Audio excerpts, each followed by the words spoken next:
I think. Yeah, I think that's okay. I think we're on time, so it's fantastic. Welcome everybody to the second of our webinar series with Quantify, where we are talking about how to measure recruitment operational efficiency. Our entire purpose here is to figure out, how do you get more efficient is the end goal, but also what are the measures that you need to put in place to know you're making progress on this. I think it's a topic that a lot of people in the industry are interested in, but the default situation seems to be the person's got to be that by themselves to figure it out by themselves. And we just thought, let's get some heads together that have done this before and see whether we can share some best practice on this and see how we go. So folks, welcome to the show. I just waited for a few more people to arrive. For the people that have arrived, obviously you should be familiar with Zoom already. We're probably completely overly familiar with it.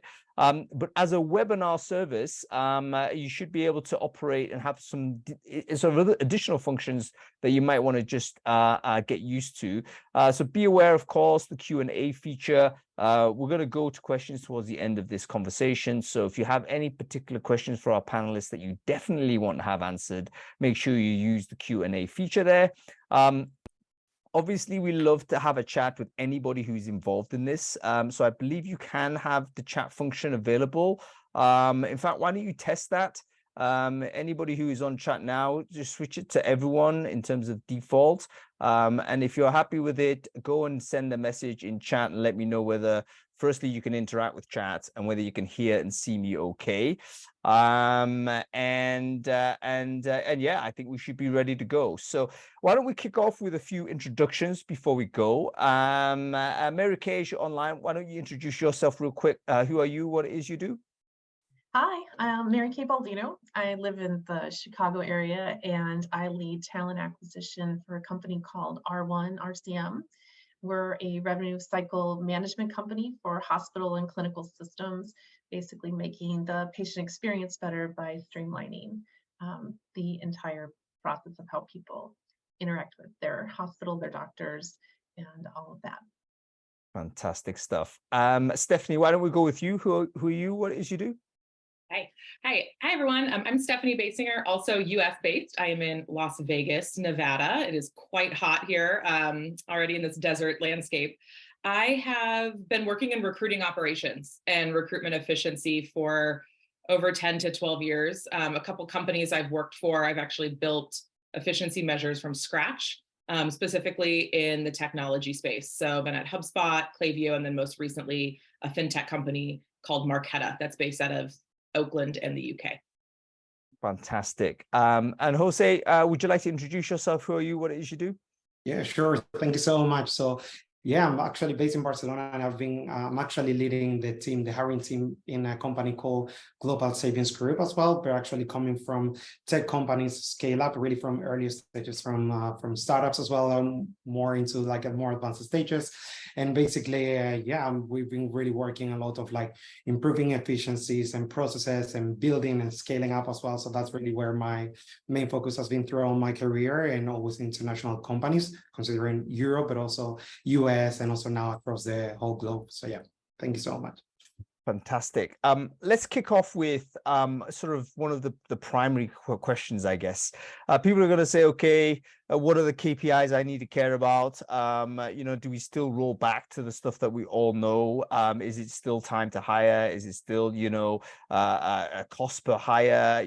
Those types of classic things. So tell us, like, are those sort of older, more kind of conventional measures, are they still useful? If so, why? Have they been challenged of late? And if so, why is that? Any thoughts on this? Why don't we go with you first of all, Stephanie? What's when you go business to business trying to set these things up, are businesses still expecting the old measures to be provided for in the reports that recruitment give back to them? I'd say yes. These are kind of your fruits and vegetables when it comes to your recruitment metrics. And they're also universally kind of understood, I think, more and more by various audiences. So as talent acquisition becomes a bigger part of how a business is running. I think we're getting a bigger seat at the table. It's also a lot of metrics like how long is it going to take to hire? When I work with finance teams, what is the cost per hire? What is the productivity of a recruitment team? These are things that I have built out and had to report to C-suite, to other business leaders, to the board at every company I've been at. And trust me, I have tried to pivot around them or try to come up with really amazing metrics in a dashboard. And always at the end of the day, and I'll talk more about this, but the simplicity of it, these are simple metrics that if you're working at an organization right now and you don't know these, this is worth a week of digging in, getting your formulas correct. There's so much great automation now. Just know these and then expand on to the things that help you hit business objectives, what your team is really passionate about. But I think knowing your general funnel metrics, your productivity of the team, and even your time to fill are really good superpower basic tools to have going into any meeting. Yeah, so a really important point to make. I think in recruiting, like any field, sometimes we become like very much neophilic. Is that the right word? Where we're kind of always interested in the new, and we want, hey, what's the best way to do it is now this.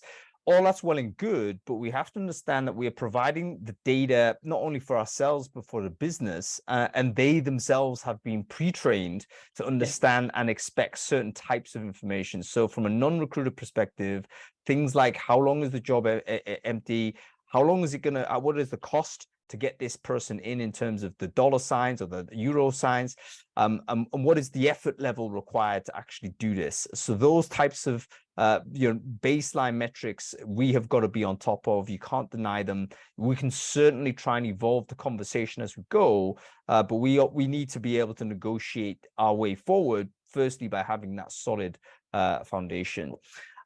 Mary Kay, go to you in this. Would you kind of agree with Stephanie's view on it, or because you obviously have went into your business, I think about 2 years or so ago. So you've had the chance to come in, experiment with a few things. You've probably got to the point now where, okay, we know what the business expects and wants. So can you take us a little bit through that journey, and how does that kind of map towards some of the things Stephanie's just said? Yeah, I mean, I think I would agree with Stephanie that those things are considered baseline. That's table stakes type of stuff. And if you can't measure that, you definitely can't measure anything more sophisticated, right?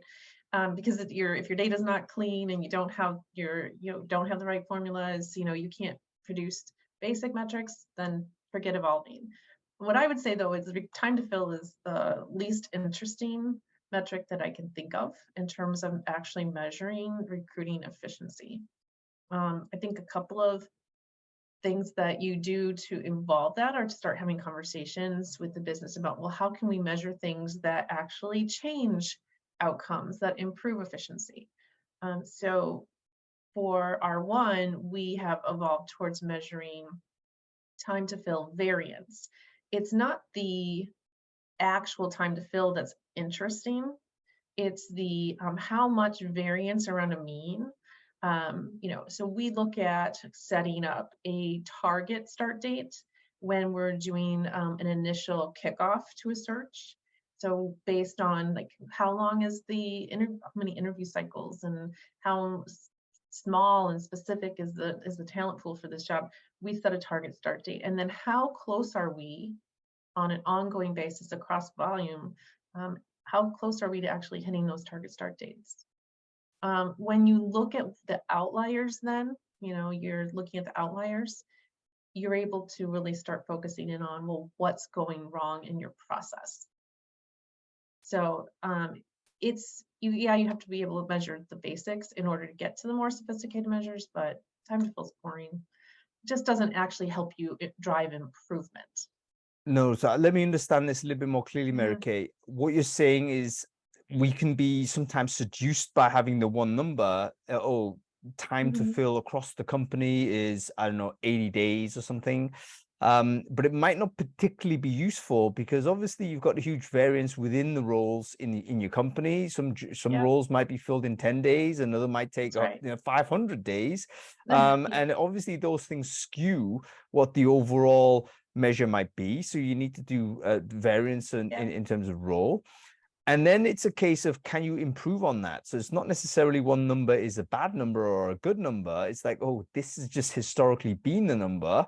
And then have a look at, okay, well, what things are we doing to get to that number that we can improve?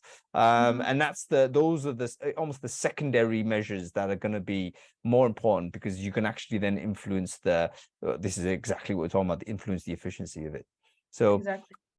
Excellent. I'm pleased I understood you well, Mary Kay, because I doubt sometimes my ability to grasp information, but you explained it really well.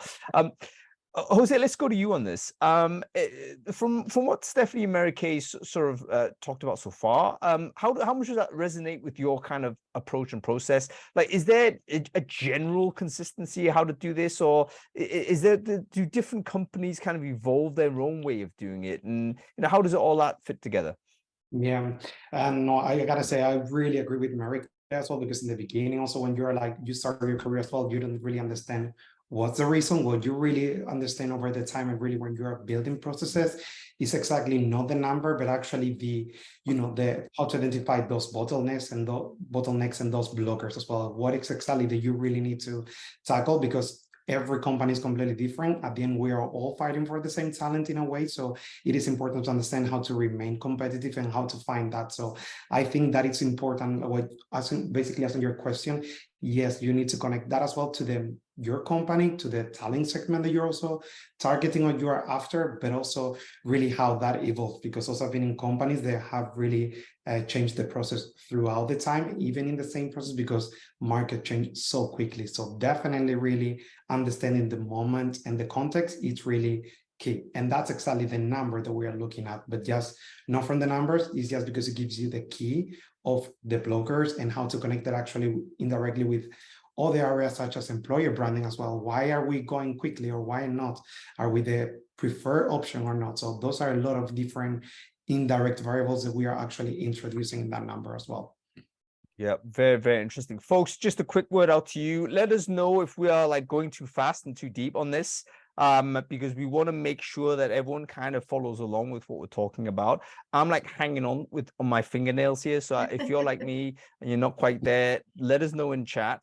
And I'll try and dumb things down for you, but I think everyone knows generally where we're at. One thing you mentioned is really interesting, Jose, was this concept of can the numbers be like elastic or dynamic according to need? And I think that's an interesting idea, isn't it? Because sometimes when you throw together a very let's say you come to a point, hey, we've got our numbers, we've got our ratios, we've got, this is it.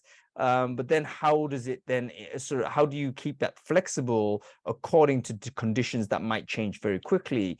And of course, over the last 12 months or so, we've probably seen evidence of that, because 2021, early start of 2022, everything was going northeast, charge. Suddenly the world changed dramatically and the market changes. So how do we make sure that our metrics kind of are able to adapt to that, or do we leave it structured and just be able to kind of put a mark in the chart to say, oh, this terrible event happened, or this scenario occurred, and therefore we need to reset our expectations, but keep those measures fixed.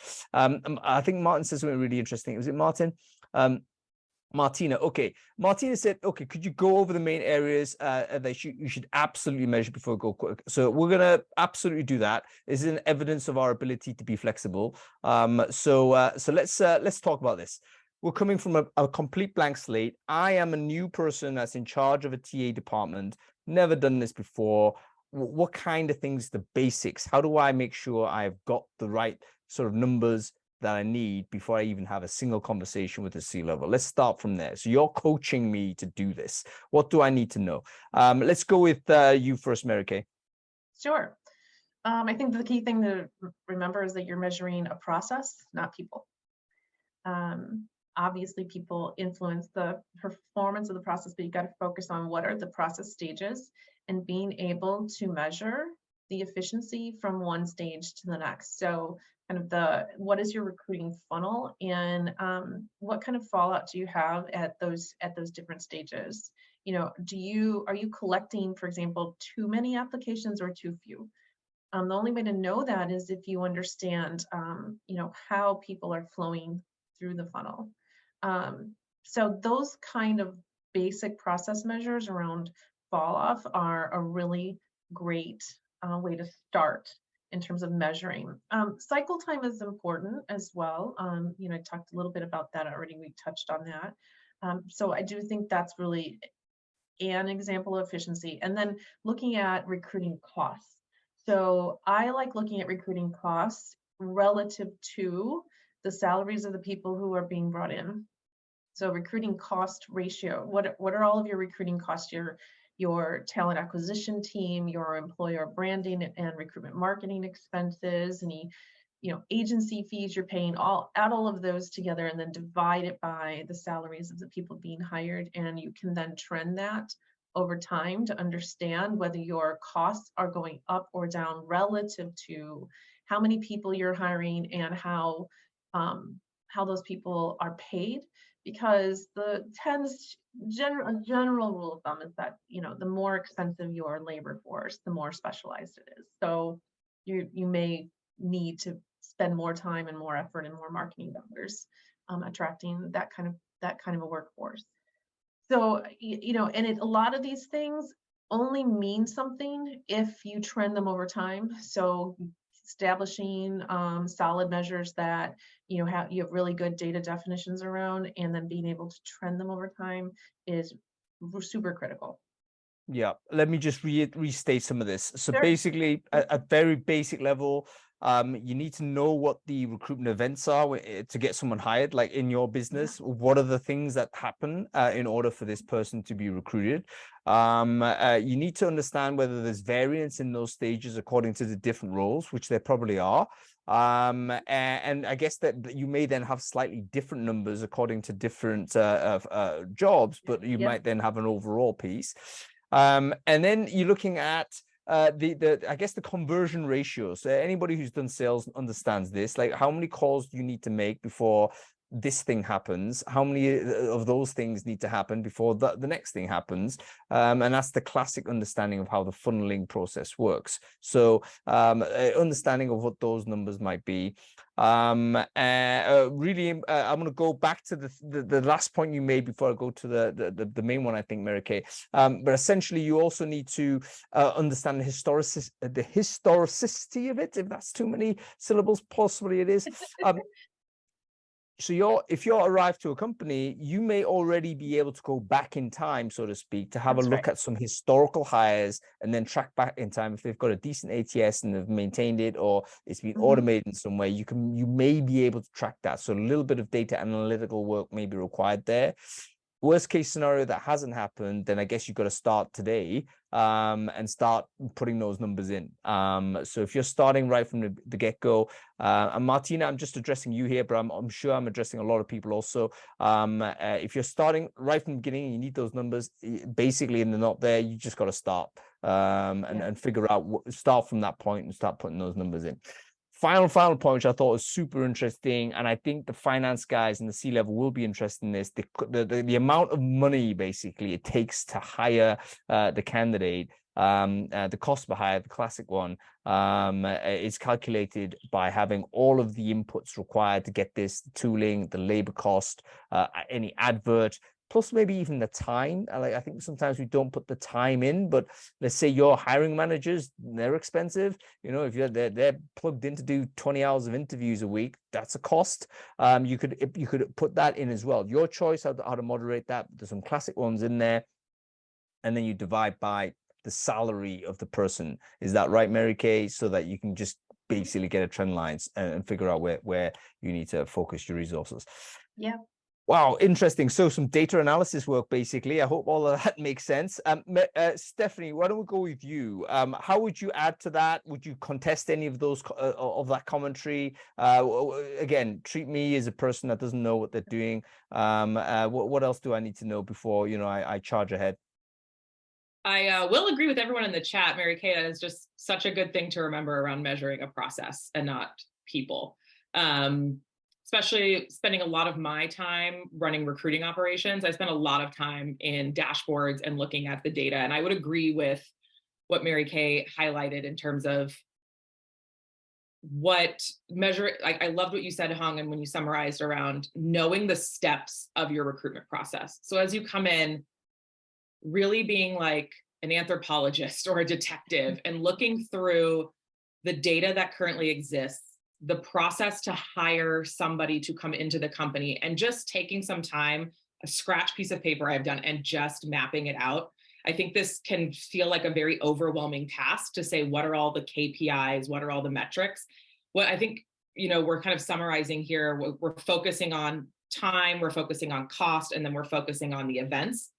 What we're saying is that these are basic things to kind of take a minimal viable product amount of effort. This is not, if you're coming into a new role, to answer the question more directly, this is not something to kind of put on like a quarterly plan and say, by the end of the quarter, I'm going to understand these metrics. This is coming in, even taking a piece of scratch paper within a week and getting a general appetite, palette, understanding of where the company is. And then the other side of this that I will just add, when it starts to get more of the art of this art and science job that we do, is what are the objectives of the company? And as you start to kind of match what you're hearing from leaders, what you're hearing as friction points from hiring managers, what you're hearing from your own recruitment team, you kind of have this like backboard baseline data to kind of start to match that together. Is what I'm hearing accurate with the data that I'm seeing? Is there a complete disconnect? Where should I focus? And that's the other piece of the data collection, is kind of the anecdotal experiences that people are having, the perceptions they're having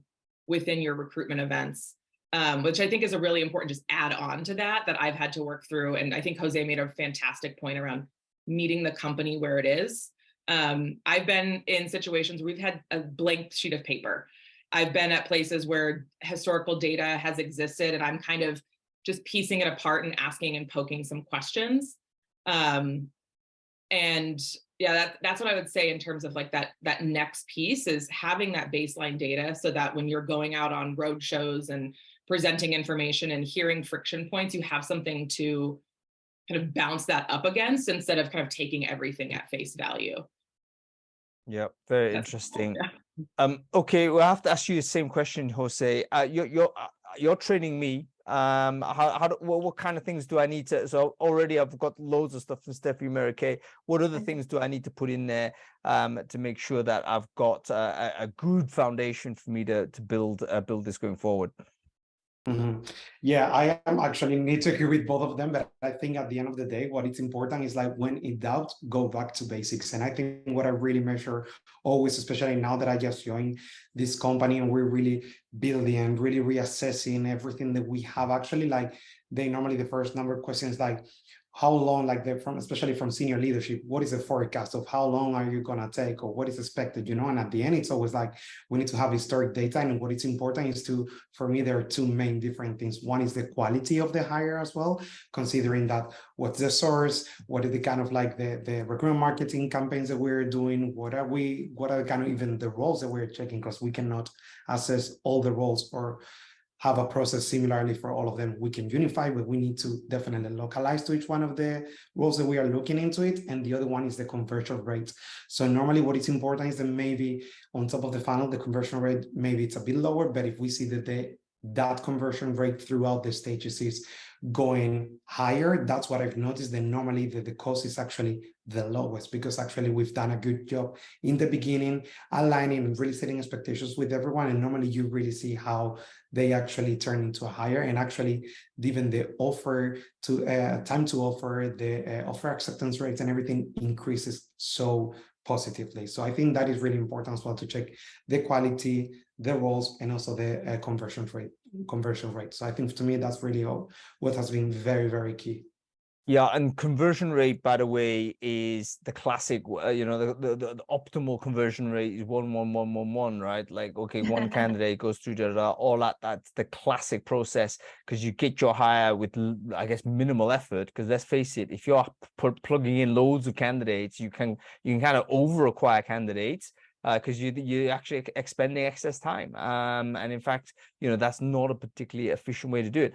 Of course, the 1-1-1-1 is pretty apocryphal by the time recruiters actually get into a business, because that's basically your best friend.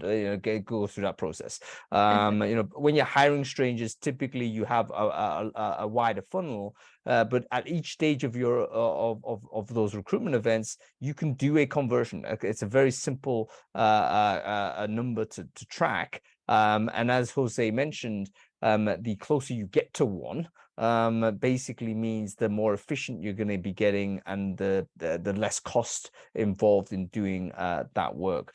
A quick question for you guys in terms of what are the metrics that are important to the business? So first, these two things. What are the numbers that are important to the business, and what are the numbers that are important to TA? They can often overlap, but oftentimes they might not, because the company, for instance, might believe, okay, we're overwhelmingly keen on like vast numbers of people applying to us. I'm sure there's companies out there or leaders in business that just want everyone to apply because that shows how wonderful we are as a business.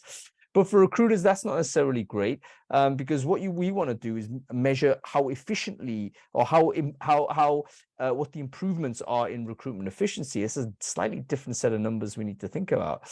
How do we play around with the challenge of reporting to the business compared to the challenge of actually getting operating intelligence for our own needs within TA? Do we do those things separately, or do we kind of mash them together, or is this even a problem? I'll open it out to anybody to answer this, or at least put a thought into this discussion.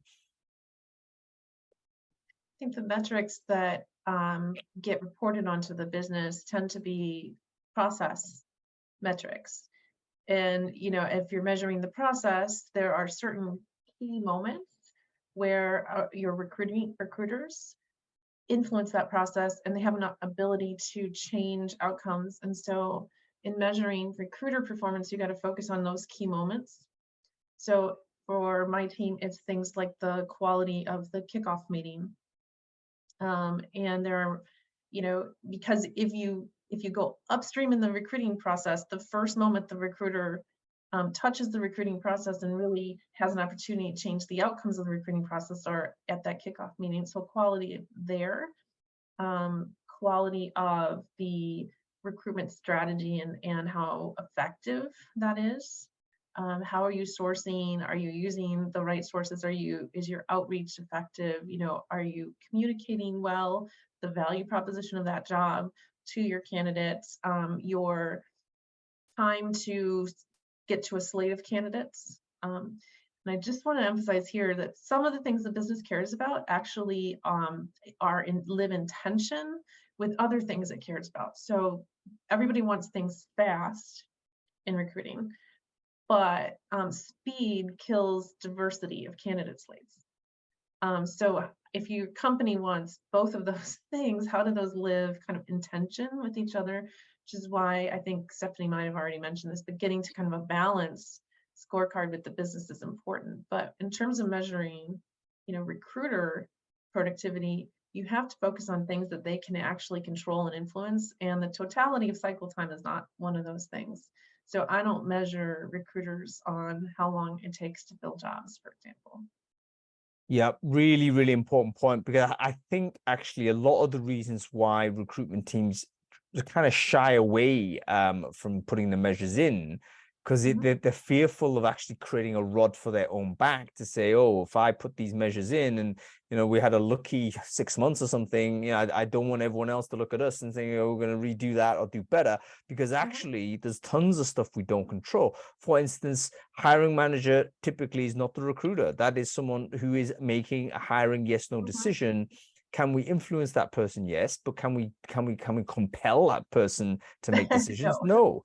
And so, time to hire cannot be fully our responsibility when you have a hiring manager that might oftentimes say yes or no, depending on their own purview. So for us in recruiting, it's like, what are the things that are fully in our control? And that's our activity.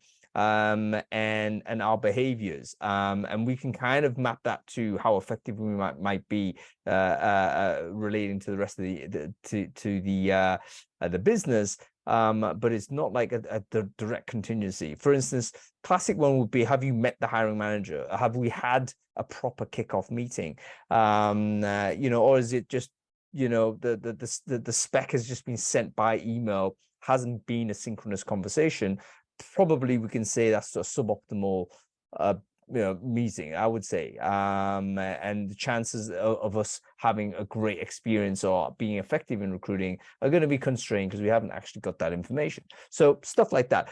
Is that what you mean by quality of kickoff meeting, by the way, Mary Kay? I've assumed it might be, but yeah, we have some pretty specific standards for our team around what a quality kickoff meeting looks like.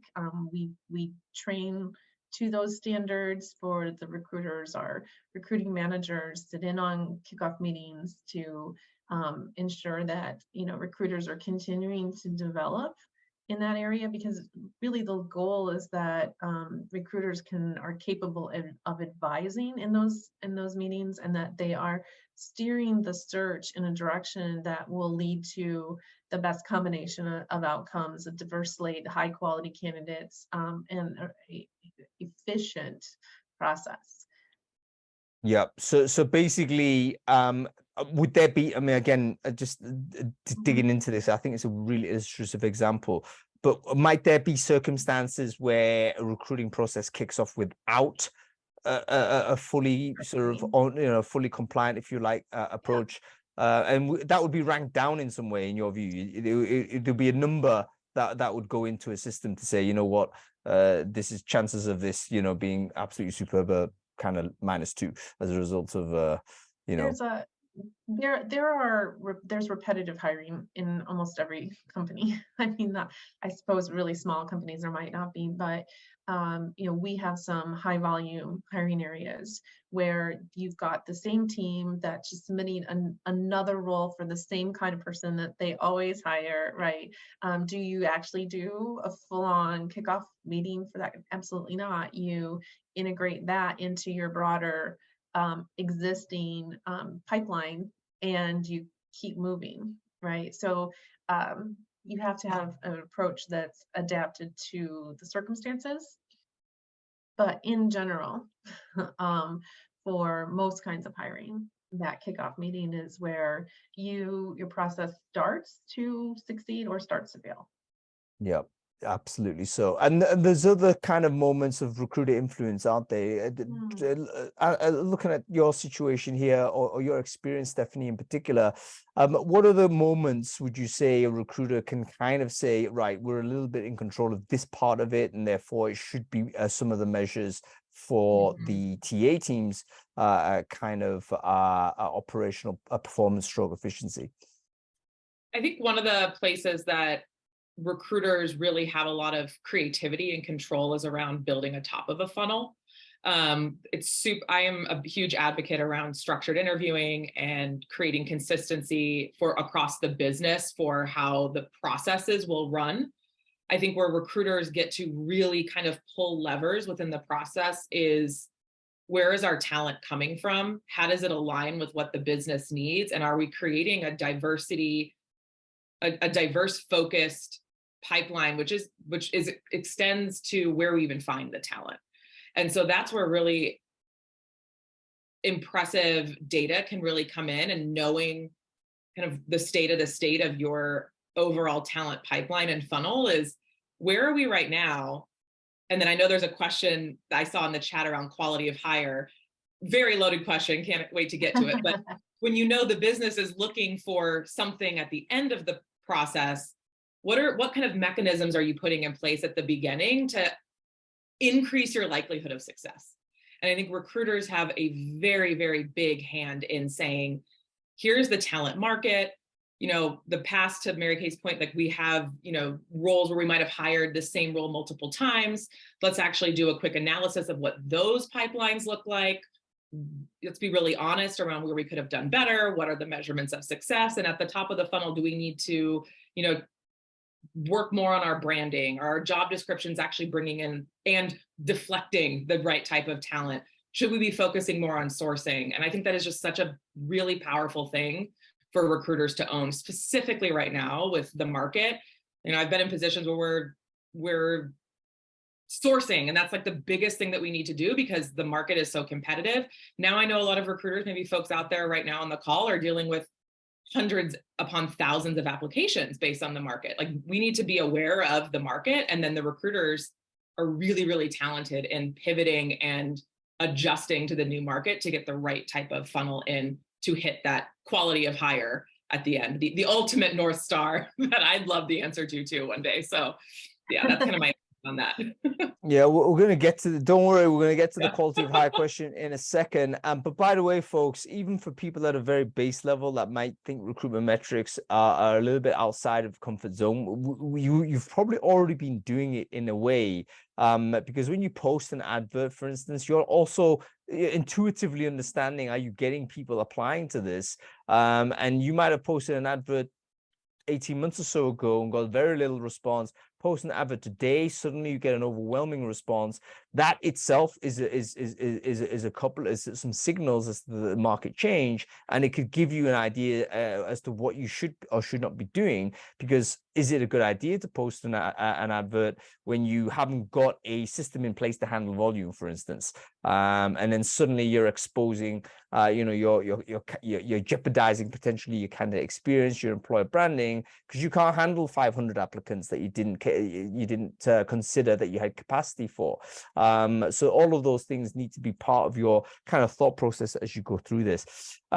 Okay, Jose, I want to sort of shift tack a little bit here, because when we're talking about numbers and metrics, like, do we also calculate like the difficulty of the job? Like, I think one of the things that is difficult when you're you're trying to produce some generalizations, to say, you know what, yes, on average in this department, it's going to take this amount of time to hire for this type of role, etc.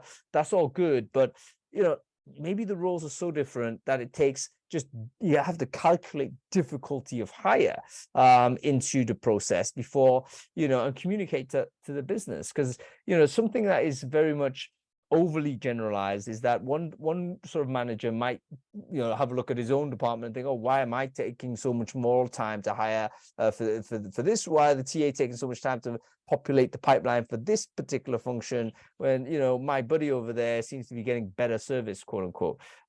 So how do you put in, I guess, the question, how do you kind of inject or calculate difficulty of hire? What's the way to do that? Yeah, it's a good question. Actually, that's internal conversation we're having in our company as well, because when we're talking about, for example, prioritization of the role, especially when you are, you kick off a year and you are really forecasting the amount of roles you're going to hire for that year and throughout the quarters. Something that we are doing actually is considering not the amount of roles, but also the complexity, considering, the talent mapping as well out there in the market, how many companies are hiring for those ones, where it's kind of like, the background and so many different topics. So that is something that we're doing. And the best way that we're doing right now is actually talent mapping right now with our sourcing team as well, making sure that we understand what is the level that we're looking for, how many, like the comparison, where we can hire, where at the team base as well. So it's very, very difficult, to be honest, to really answer that question, because that's something that we are checking, but we are trying to do that and really trying normally to see that on a more creative way, in a way. So really understanding, okay, is there anybody internally that we maybe think we can hire as well? What is exactly that we are looking for? So it's very complex, but yes, we are really measuring, we're having that conversation as well, considering the complexity on different, let's say we've created a list of how we're going to base or measure that as well. And then we'll see how we will inflect that as well, specifically with those recruiters that they're going to take care of that. So it is a bit complex to measure, yes, yet for that, how to inject that. But I think it's more like really putting a bit extra effort or extra love with that as well on other kind of like campaigns or referrals. So it's really still difficult to measure, if I may say, very, very completely honest. No, and I think the more I think about it, the more difficult it is. So one element of difficulty is the overall size of the talent pool. So for instance, if you have a very large talent pool, presumably it's easier to hire those people. But if you have very few, then of course that's harder. But there may be other more custom things, like, for instance, your company might have a particularly weak brand in a particular function of thing for whatever reason. And do you factor that in? Suddenly you have to think about, okay, market perception of the role. As a classic example, maybe a prominent person in the industry once worked for your business, left in disgrace, and really hammered your business in Glassdoor or something. Yeah, that's probably going to be quite it's increased challenge of hiring for people into that company. And again, you need to factor that in. How about this as a different one? Maybe inexperienced hiring managers. Like, do you put that as a factor in the difficulty of hiring? Because we know that if a hiring manager is less experienced, they're going to be more hesitant to say yes to things compared to an experienced manager who's often too quick to say yes, because their magnificent management skills will obviously make any create diamonds out of anything. So yeah, it's lots of complexity, but I guess it's kind of, you've got to come into your own kind of DNA of the business to figure out what inputs go into to assessing complexity, right? Stephanie, Mary Kay, do you want to chime in on this idea of complexity of role? What kind of things go into sort of you thinking about creating a number against this? I loved what you said about the hire. Oh, sorry. Go ahead. No, go ahead, Stephanie. I love what you said about hiring manager experience. That's a new one, and I just wrote that down. That is a great idea for those out there too. At a baseline, I think Jose kind of touched on this, and I would agree, of what is the business trying to accomplish? Like, what are the ultimate business goals, and which roles are going to impact those? And how do you prioritize those? And then what is the complexity of those roles? Like, I think that's another input of, what is the impact this role is going to have? What is the prioritization of the business? And then how do you resource that effectively so that you can get those results? I'll aim there. I'll stop there because I think that's a bit more high level to your question, but it's just something that's top of mind for me. Of we could give everyone a lot of scores for other roles and hire those.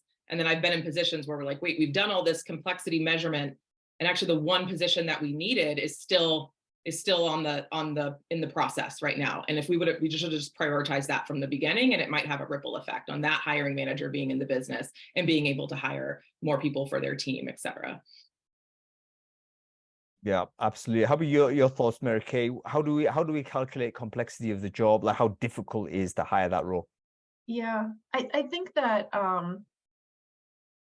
one of the things we haven't touched on yet, but is to me, the great enabler of a lot of these things that we have been discussing is strategic workforce planning. And just very, very few companies actually even attempt it. And even fewer get it right. Most recruiting functions are put in a position where really they just have to react. Because the business doesn't know what it wants until it's right in front of them. They can't give you a forecast of their hiring needs more than 90 days out. They can't give you a succession plan that has any high degree of accuracy below the C-suite kind of level, right? And so, I think we have to accept that in most companies, we have to build a recruiting engine that is capable of pivoting and capable of a great deal of flexibility. The ideal state is we do strategic workforce planning and we understand those roles in the context of what they contribute to the company's strategy, the difficulty of the market factors, right? Because strategic workforce planning is looking at external inputs from the labor market, not just what is our company's strategy. If you're, only like navel gazing and looking internally, you're really never going to get to a very strategic view. So not to take us down a rabbit hole on strategic workforce planning, because that could be a whole nother webinar unto itself, but it is a huge missing factor that is could be an incredibly powerful engine for building a way more efficient and productive recruiting team. Yeah, absolutely. And by the way, a couple of the panelists have mentioned things like talent mapping and what have you. And I noticed people have mentioned in the chat certain tools that you should be or can be using. Unfortunately, all of them are paid for. I think LinkedIn Insights, I believe, is available, but on certain types of paid license. I think the talent mapping scene is quite healthy in terms of provisioning of tools, but they do cost. So you might need to go to public data at times, follow the labor market economists. Understand sort of what the environment is for the key roles that you're hiring for. And by the way, you don't have to do this for every role, but have a think about what the key positions are that your company, either strategic positions for your company or they're evergreen companies. You know, this is essentially what your company does. If you're a software development house, you probably want to know sort of what it is, what the software development market looks like. That's where you need to put some investment of time and indeed resources. Folks, we are accelerating through to the, we still got some time to go to this webinar, but I just want to do a quick reminder to everybody. If you do have any questions that need to be answered, and we haven't managed to pick them up in the chat, ask them in the Q&A section, because we will definitely go to that towards the end of the conversation. Okay. Let's talk practicalities here. I think if recruiters had infinite amount of time, of course we would do all of this talent mapping. Of course we would, pour all of these very sophisticated measures in place. All of those things would happen.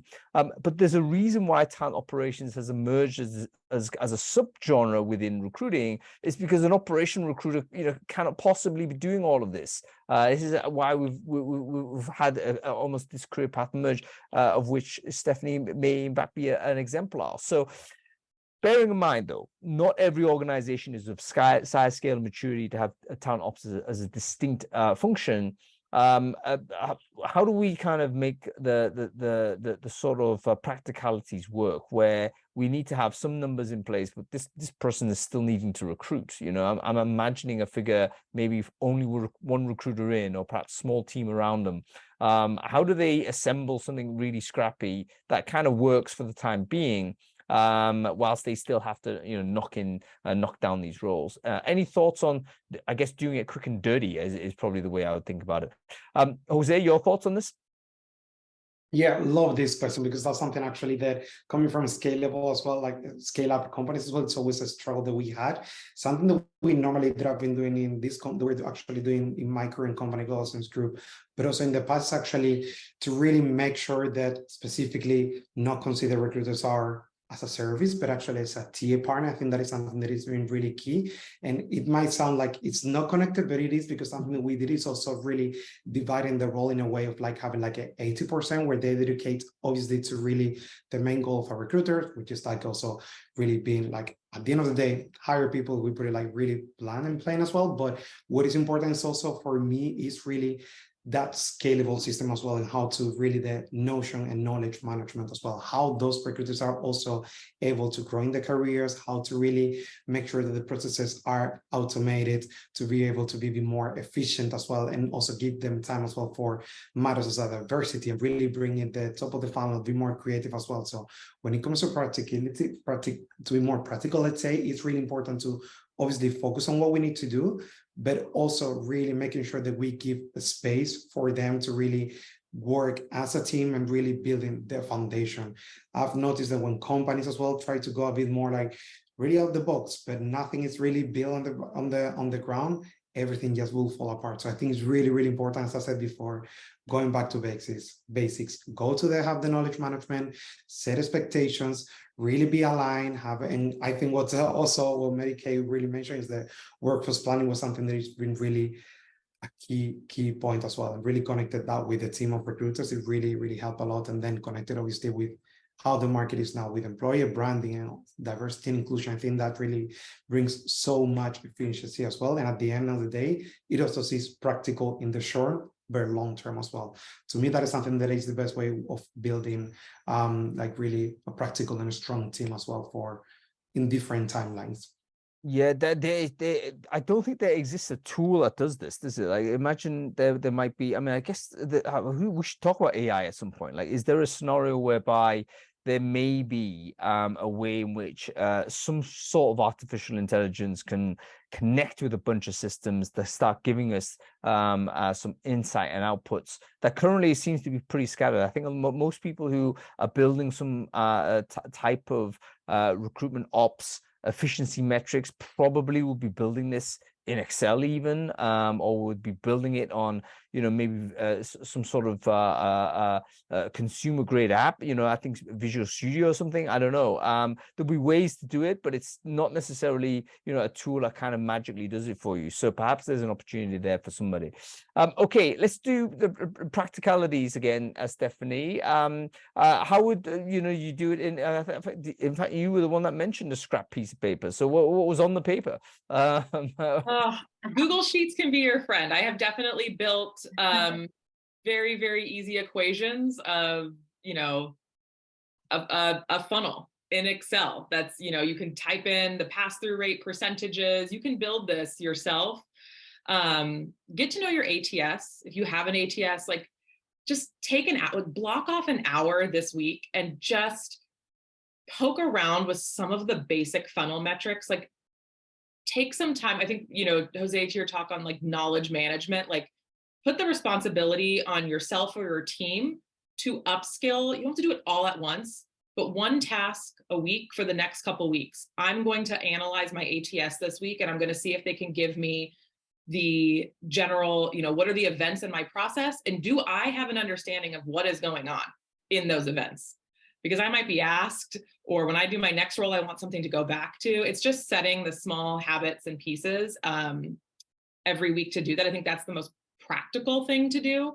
And then for those that are on the call that might be recruiting managers or leading teams, what is your role when you have one-on-ones or when you're holding the team accountable to things? What questions are you asking? And how are you reinforcing that knowing these metrics is actually part of the role? Whether it's, I love what you said, Jose, like, I believe that's why my operations role kind of exists, is taking that 20% of, spending time on your metrics, is I get to kind of build that at scale. But if you don't have that, still dedicating that 20% of your role to knowing what your pipeline looks like. And if you're a manager, I know we can tend to say like, all right, are you feeling good about the role? You feel like you got a good candidate? Okay, good. Okay, next one. Like actually pausing and asking questions like, what are you noticing about your pipeline right now? Pause. Let's talk about it. Let's get in the data together. What have we not tried yet? How can we brainstorm a little bit right now? Let's actually pull up a piece of paper or your ATS and map out some things, and just dedicating 5 or 10 minutes of all of your meetings to talk about those pieces, I think is just setting very practical habits and making this part of kind of the DNA of your team. And that's actually kind of one of those incremental may not be the right word, but it's one of the ways in which you can move your TA function into a more data-driven context, is from a manager's perspective. That may be the first 5 minutes of your meeting on the one-to-ones to talk about this in this way. And as you say, it's moving away from the gut feel stuff, but talking about, hey, what is the pipeline telling you? And then that forces the recruiter, however experienced or not they may be, to start thinking, yeah, I need to have those numbers for the manager when we have this chat. Okay, Mary Kay, what are your thoughts on this? I mean, you you've got to this 2-year mark of putting together some of these things. Can you give us a few examples of things that worked and things that didn't? I mean, now that if there's time to kind of do a quick review, like what kind of measures do you think, okay, we read that worked in the sense it was implemented and actually you used it to improve, and give us an example of something that you implemented that actually turned out not to be particularly useful. Yeah, I think we switched applicant tracking systems a little over a year ago, and so the focus initially was just on making the data as transparent as possible, giving hiring managers direct access to reports and metrics, and making sure that they knew what was going on at all times, right? The worst thing is to put recruiters in the position of just having to constantly provide updates because managers can't see for themselves what is going on. So that is a huge efficiency gain right there. Getting to role clarity is so much easier when you have that transparency. I think one of the things that we continue to work on is data visualization. You can give people a ton of data, but if that data doesn't tell a story, or you can't put it in a context, or without data visualization, it's very difficult to get people to use that data to change behavior. So that's kind of, for me, the big focus area right now, is moving beyond just data transparency and making sure everybody has access to real-time information that's meaningful, and moving beyond that to really using data visualization to change specific important behaviors. Really interesting. Some really important points here, by the way, because obviously we've been talking so far about what we're doing with regards to recruitment metrics, but of course it may well be you've got hiring managers that are part of this process. They are not directing it, but they're full stakeholders because they're doing the interviewing. They should be giving you feedback. They should be doing scorecards, doing all of that stuff. But are they doing it? Is the tooling provided for them to do that? That's probably still an ongoing conversation a lot of us may be having, because I'm just imagining, okay, the default may be just a decent ATS that everyone has access to, but there's some folks out there that are on Excel still, or the pre-ATS in that way. How do you mobilize managers to do those types of stuff? So getting the managers involved and contributing to it can help release the reporting burden from the TA team, which is actually a massive efficiency gain, because you can just point the hiring managers to a dashboard and say, hey, you've got the same information as we do. There's no point in asking us for a report. Okay, moving on to data visualization, super interesting, because we do have to end this conversation a little bit with AI, because there's been some really interesting innovations, hasn't there? About, hey, suddenly we can ask ChatGPT to produce, like, hey, a chart that tells us this. What's your view on generative AI's role in recruitment metrics? Do you think it's a powerful addition to the toolkit, or do you think actually at the end of the day it's not really going to do too much? We still have to do the hard work ourselves a little bit on this. Any thoughts? I'll throw it open. Have you experimented with the ChatGPT? What's your take on it, or any of the generative AI when it comes down to the recruitment operation metrics on this? Really quick hot take on it. I'm excited about some of the things to come. I think the biggest thing is just clean data. So if you don't know the data that's in your system, or it's not organized correctly, asking an AI tool to spit out metrics and then taking it at face value, I think goes almost against this entire conversation of building and knowing the basics. So my big thing is, like, let's just get this data clean, and having people around to kind of piece what it spits out apart and just quality check it right now. Yep. Your thoughts on this, Jose? I pretty much agree on this. I think it's so new as well, but I think what is important is, like, if we don't have we're building the house and the foundation is not properly built, I think the rest is just gonna tumble down as well. So I completely agree with her as well, in the sense of, like, we really need to have, like, clean data. And that's actually what has been really my role lately as well, because it is important as well that when we build something, it's connected and everything makes sense, and we really understand how to manage that tool as well. So yeah, pretty much on the same path, basically. Great stuff. Mary Kay, your thoughts on this? Have you used it, or do you think actually no, smoke and mirrors? What? I don't think it's going to end up being smoke and mirrors. I think at this point, I would agree. Like, if the foundation isn't there, you don't have a solid process, then your data isn't clean, then why are you bothering to play around with tools that are still fairly experimental in some cases? I do love the opportunity for efficiency that AI promises. Like, I don't know, it's delivering on that promise, but there are so many things, like creating more complex formulas and creating more interesting graphs and charts, that you can have AI do that work without having to spend hours and hours of human effort. I think that is a really interesting application of AI. But so far, I would say, from my experience, a lot of companies still are working on, having essentially basics around clean data in their recruiting processes, having unbiased data. So things like, interview feedback, for example, and whether or not that is unbiased. But I think there's tremendous potential for AI to help streamline.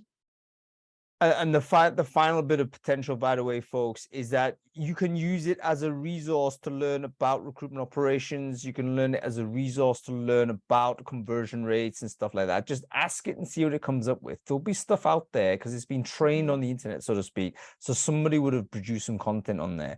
It's useful at the very basics as a research and learning tool for this topic.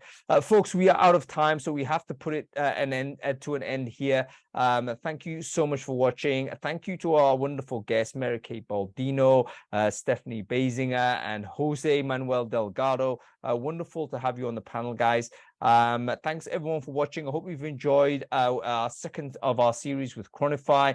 We're going to roll straight into webinar 3 because Chronify have done an excellent survey on candidate expectations, particularly when it comes down to the recruitment logistics. So if you're interested in exploring what those expectations might be, then make sure you tune into the next webinar so that we're going to set up shortly. Catherine, I'm sure, will be sending you an email for that. Okay, that's about it, everybody. Thanks for watching. Wonderful to have you. We'll see you next time. Thank you so much. Thanks so much. Bye, hon. Bye-bye.